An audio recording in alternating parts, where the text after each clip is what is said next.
سلامونه او وخت مو بخیر. پام وراړم د کندوز راډیو د دې ساعت مهم او وروستۍ خبرونو ته. نن دوشنبه د کپ 25مه نیټه ده چې د 2024 کال د مارچ له 14مې نیټې سره سمون لري. روانه خبري غړي د تضاد جلیل احساس وړاندې کوم، خو په پیل کې هم د څو مهمو خبرونو سره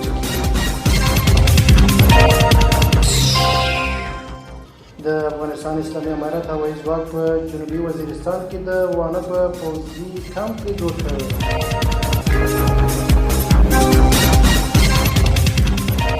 هلمند کې د لومړي ځل لپاره د شین چای کرل تجربه شول.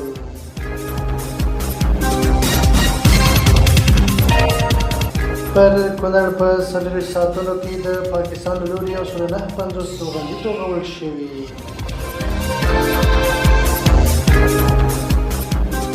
او ټرمپ وایي ایران د هوکړې لیوال دی، خو شرایط لا هم مناسب نه دي.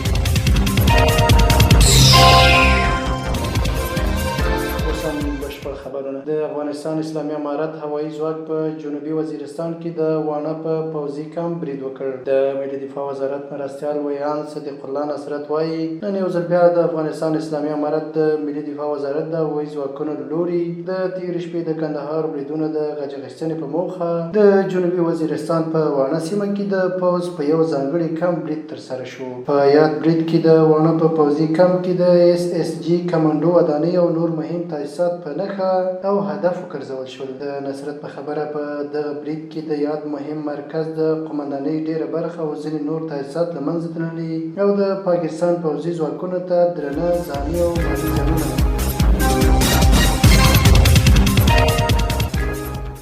هلمند کې د لومړي ځل لپاره د شین چای کرل تجربه شول. د هلمند ولایت کروندګر د لومړي ځل لپاره د شین چای کرل تجربه کړي او وایي چې هڅه یې بریالۍ ده او په راتلونکي کلونو کې به د دې بوټي کښت نور هم پراخ شي. کروندګر وایي د دې نبات تخم یې له چین څخه راوړی او د لومړي ځل لپاره په ازمایښتي ډول کرلی دي. کروندګر وایي که حاصل یې ښه وي هڅه به وکړي په راتلونکو کلونو کې به یې کښت زیات. بلخوا د هلمند د کرنې ریاست مسؤلین وایي د کروندګرو د نوښتونو ملاتړ کوي خو ټینګار کوي هغه کسان چې غواړي نوي نباتات یا کښتونه تجربه کړي باید له وړاندې د کرنې ریاست له مسلکي کارکوونکو سره مشورې وکړي.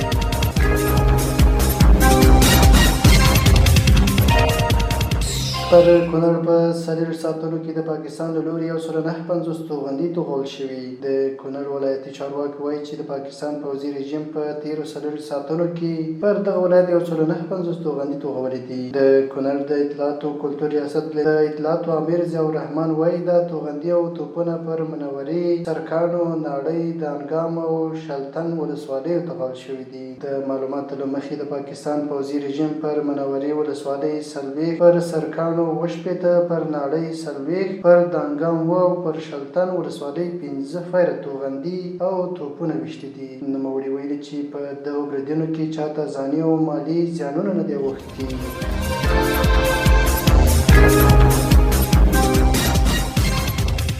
او وروستی خبردار چې ټرمپ وایي ایران د هوکړې لیواله دی خو شرایط لا مناسب نه دي. د امریکا ولسمشر ډونالډ ټرمپ ویلي چې ایران د یوې هوکړې د ترسره کولو لپاره لیوالتیا لري خو دی وایي نه غواړي تر اوسه داسې هوکړه وکړي ځکه شرایط لا هم په کافي اندازه مناسب نه دي. ټرمپ ټینګار کړی چې هر ډول هوکړه باید د دښمنۍ پای ته رسولو لپاره ډیره پیاوړې وي او ایران باید د اټومي وسلو د ترلاسه کولو ارمان پرېږدي. نوموړي د هوکړې دقیق شرایط نه دي څرګند کړي خو ویلي دي چې د ایران د اټومي پروګرام محدودول د مهمو شرطونو له ډلې کوي.